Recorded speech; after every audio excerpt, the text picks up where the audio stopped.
a little vlog, given that it's been the most long-winded journey to a place imaginable, and I made it that way, not intentionally, but I was going to go to Yemen, so I've just arrived back in Salalah where I've been previously. Not to visit Salalah because I've already visited bits and pieces here. The original plan was to go to Yemen through a visa which I wish to obtain in Istanbul, though Yemen has a stupid policy which is that they can't issue you a visa in the country aside from the country that you're entering their nation from, which is just so illogical because there aren't really any direct flights from most countries in the world. But it is what it is, and I had to cancel that. And what I did was I just rerouted with this bus company here, which is the national bus company. And I just decided, having touched down this morning at about 8 a.m. in Salalah Airport from Abu Dhabi, I would just get the bus at 6 o'clock, which is coming up in a few minutes, to Nizwa.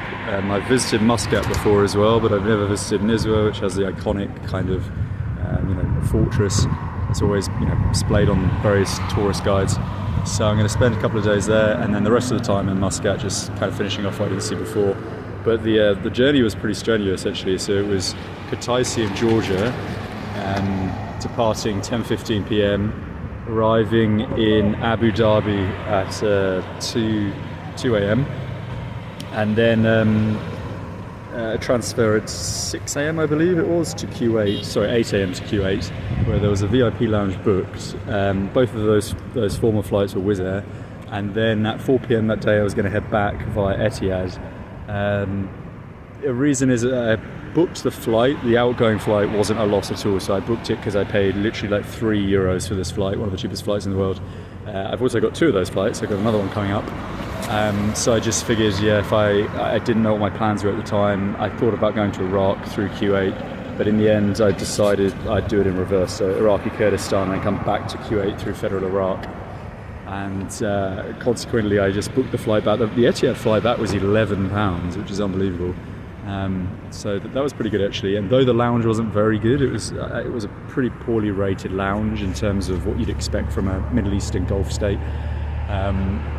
But she did let me stay for 8 hours of consuming unlimited beverages and food, which I always appreciate after these 2 long flights. So returning, got in at 8:30 p.m. into Abu Dhabi, and then transited at 6 a.m. to Salalah, where I am now.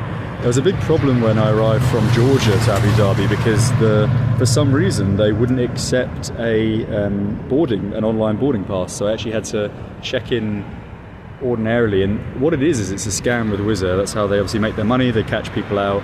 If you don't check in online, you get like €50 fee and all that kind of stuff. But for this particular flight to Oman, it let me print the boarding pass, or not print the boarding pass off, but download a mobile PDF, even though it said that wouldn't be accepted.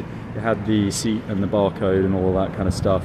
So once I was in the transit area, I just basically asked around, and they said, other airlines said, yeah, it should be fine, and it was in the end. And all the flights were pretty empty. Ironically, the nicest airline out of all them, Etihad, was the worst flight. I had a kid kicking my chair the entire time, but that was only an hour, so I can deal with an hour. So over the course of 3 days now, 4 flights, not too much sleep. The bus is 9.5 hours to Nizwa. Get in at a nice, comfortable 4 a.m. And then I'll probably have breakfast, stash the bag at the hotel, and then explore on the first day as much as possible before crashing.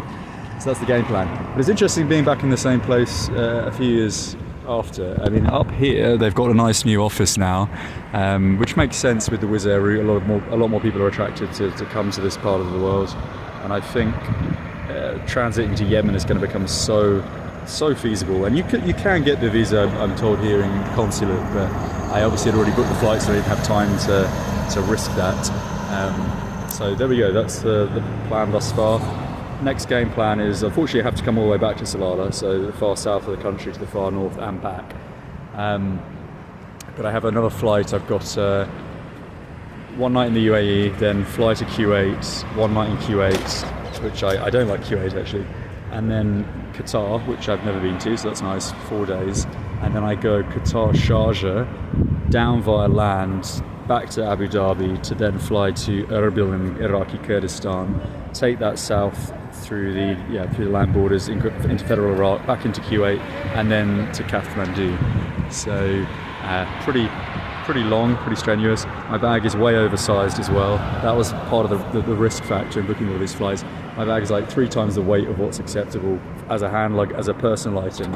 And I haven't obviously booked a personal item for the airlines, so even with Etihad it was over. But again, the strategy always works. You just wait to the end, you watch the gate until it's final boarding, and then that's the kind of success story, if you like. So there we go. Cool. I'll leave it at that.